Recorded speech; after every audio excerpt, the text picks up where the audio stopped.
Olá, seja bem-vindo ao nosso treinamento Construir uma Marca Relevante.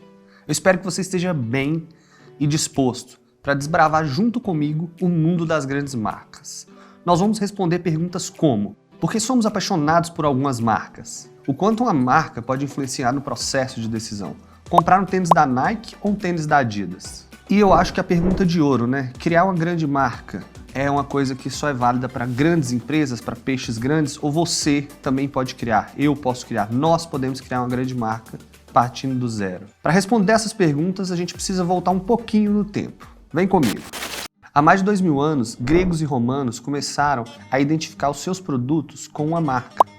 Essa marca nada mais era do que um ferro quente que eles colocavam no gado. Assim, eles sabiam identificar de quem era o gado, independente se estivesse dentro daquela cerca ou não. Cada proprietário tinha um sinal original para marcá-los. E assim a gente pode pensar que era uma espécie de logotipo, uma espécie de símbolo. E quando eles criaram essa marcação, era possível identificar de onde vinha o gado. Então, se o gado tinha tal símbolo, era de tal proprietário. E isso começou a virar até um sinônimo de qualidade. Você poderia identificar através do símbolo um gado que talvez teria uma alimentação melhor, né, um porte melhor, e por assim diante. Assim, a gente já tira um grande insight. Qual que é? A origem etimológica das palavras tem grande valor. Então, a palavra marca, hoje ela tem uma grande representação no nosso mundo contemporâneo. Mas se a gente analisa a origem dela, fica muito claro o que ela significa. Com a evolução do tempo e o crescimento do mercado, essas marcações passaram a ser cada dia mais relevantes. E as empresas começaram a adotar de forma que distinguia claramente uma da outra. Agora eu quero te convidar para entender o que é a definição de marca, e eu vou utilizar aqui uma definição que é usada pela American Marketing Association. Vem comigo. A marca pode ser entendida como todo nome, termo, design, símbolo ou qualquer outra característica que identifique o produto ou serviço como distinto. Tem um grande escritor e professor chamado Kevin Lane, e ele dizia o seguinte: os consumidores eles reagem mais favoravelmente ao produto a partir do momento que eles conhecem e se identificam com a marca. A gente precisa levar em conta que esse efeito diferencial ele ocorre no consumidor em 3 níveis. O primeiro nível é nível cognitivo, o segundo é afetivo e o terceiro é um nível comportamental. Eu acho que a grande pergunta que a gente tem que fazer aqui é a seguinte: o quanto uma marca pode influenciar no processo de decisão? Será que uma marca pode criar uma identificação tão grande que o possível cliente nem procure outra marca? Ele conhece tanto, se identifica tanto com aquela marca, que não importa o que aconteça ao redor dele, ele sempre vai naquela opção, de maneira cega. E posso te falar uma coisa? As experiências demonstram que sim. Contudo, a gente precisa lembrar uma coisa: trabalhar uma marca, o termo trabalhar uma marca, ele implica diretamente que você está gerando expectativas nos clientes.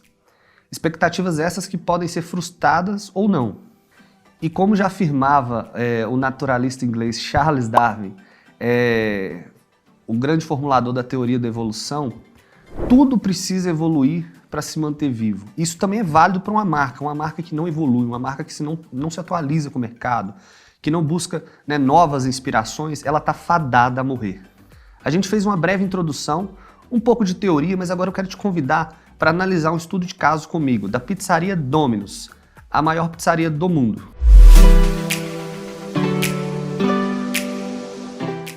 Contando para vocês um pouco da história da pizzaria Domino's, a rede americana teve início em 1960, quando Tom Monaghan e seu irmão James adquiriram uma pequena pizzaria chamada Dominick's, na cidade de Ypsilanti, no Michigan.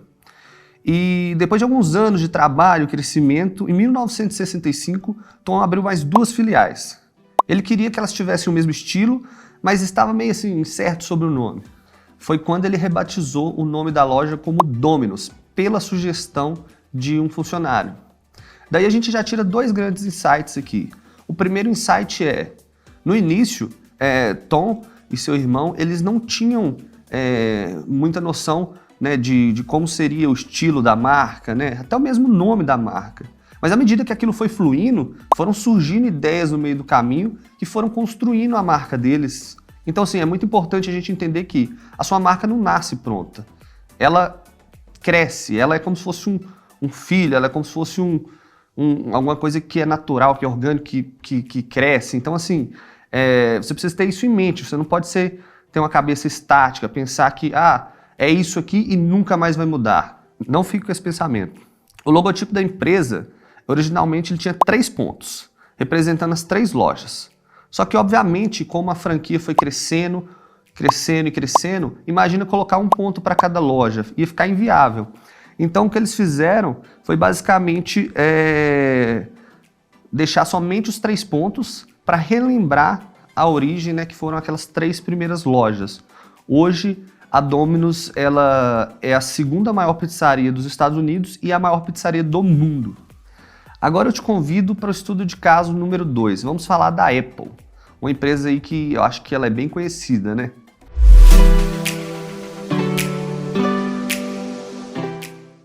Você sabe de onde surgiu esse nome, Apple?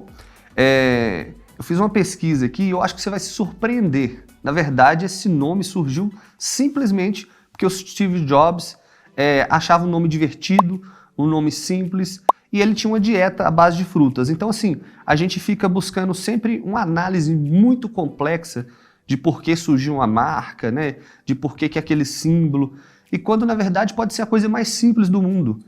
Pode ser uma coisa que você tem algum tipo de gosto, pode ser alguma coisa que você tenha mais afinidade, pode ser alguma coisa aleatória. Então, assim, o que vai importar no fundo é o que você faz com essa marca ao longo do tempo. O que você constrói com ela, o que você busca construir com a sua marca. E a título de curiosidade, a mordida que tem na maçã, ela só foi colocada para não ficar parecendo com a cereja. Então aí, mais um ponto que a gente coloca aí, que é o seguinte, né? Às vezes a gente fica procurando cabelo em casca de ovo, quando na verdade a coisa é simples. Então, a história do logotipo da Apple é essa e nada mais. Com isso, a gente pode tirar um insight muito interessante. Pensa comigo. A gente já sabe que o cérebro humano gosta de coisas simples e fáceis, práticas. O cérebro humano tem uma tendência de gastar pouca energia, de fazer pouco esforço. A gente tira aí que nomes curtos são sempre interessantes. Então por que você não coloca o nome, por exemplo, da sua churrascaria, ao invés de Churrascaria dos Irmãos José e João? De Churrascaria do Zé. Um nome mais simples, mais curto, mais fácil de entender, mais fácil de pegar. Todo mundo vai gostar. Eu tenho certeza que isso vai fazer seu negócio ficar na boca do povo. Agora eu quero te convidar para mais um estudo de caso. Dessa vez trazendo para a nossa realidade aqui no Brasil. Nós vamos falar da empresa Chiquinho Sorvetes. Hoje a empresa tem mais de 400 unidades só no Brasil.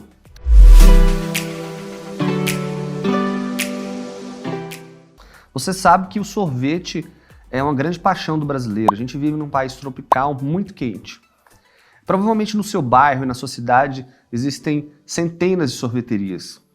Mas por que nenhuma delas prosperou e cresceu tanto igual a Chiquinho Sorvetes? Uma coisa eu te falo, não existe fórmula mágica, mas a gente pode juntos tentar analisar quais foram os pontos cruciais para esse sucesso. E eu te convido para analisar 4 pontos que eu considero ultra importantes.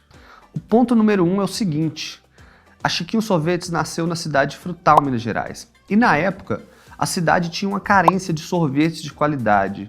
Então, o proprietário, né, e dono da Chiquinho Sorvetes enxergou isso como uma oportunidade. E dessa história, a gente tira um grande insight. Primeiro, todo negócio começa pequeno, toda marca começa pequena, ninguém começa grande. Imagina, por exemplo, talvez você goste de comer costela de boi assada. E você, nos fins de semana, procura algum lugar em sua cidade para comer. Só que você vai em alguns lugares e acha que a costela é muito gordurosa, ou que ela é sem tempero, ou que o atendimento não é legal. Você enxerga aquilo tudo, né, como um problema, quando na verdade você poderia enxergar como uma oportunidade. Oportunidade para quê? Para oferecer um melhor serviço, para oferecer um melhor produto. E foi isso que o dono da Chiquinho Sorvetes fez. Ele enxergou uma oportunidade. E com essa oportunidade, ele entrou no mercado com tudo. Agora vamos analisar o segundo ponto. A Chiquinho Sorvetes, desde o começo, tinha uma receita própria. Ela fazia os seus próprios sorvetes. E isso fez com que ela tivesse total controle da qualidade. E ela foi aprimorando ao longo do tempo. Então, assim, você pode fazer isso também para o seu negócio ou o negócio do seu cliente. Uma coisa legal que eu sempre falo é o seguinte: eu adoro comer muqueca de peixe, por exemplo. Muqueca baiana, muqueca capixaba. E, assim, é um tipo de prato, um tipo de produto, né, que ele é muito específico. Poucas pessoas fazem. E quem faz tem uma técnica super apurada. Mas aí eu te pergunto, será que mesmo essa pessoa que tem essa técnica super apurada, ela não pode evoluir a muqueca ao longo do tempo? Ela não pode adicionar um ingrediente ou retirar um ingrediente? Então fica esse questionamento. Você não pode ter uma mente estática. Você tem sempre que pensar em construir a evolução, né, do seu produto. E agora eu te convido para o ponto número 3, e esse um dos mais importantes. Eles investiram constantemente em campanhas de marketing, tanto na TV quanto nas redes sociais. A verdade é que hoje nós temos uma ferramenta super poderosa na nossa mão. Essa aqui, ó, seja tablet, celular, o que for, junto com as redes sociais.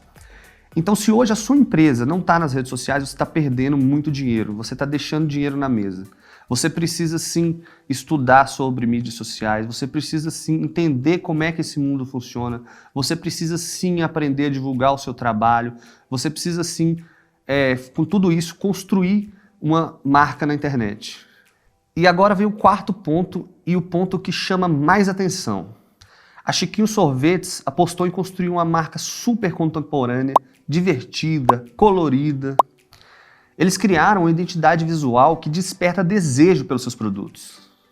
Cada produto tem uma história diferente. Eu não sei se você já foi numa franquia da Chiquinho Sorvetes, mas quando você chega lá e abre o cardápio tem mais de 20 páginas e ele é bem grande. Cada página tem basicamente 2, 3 produtos, porque eles estão muito em evidência. As cores são muito chamativas, o texto é chamativo, tudo é convidativo. Você se sente como se fosse em outro mundo, vamos dizer assim.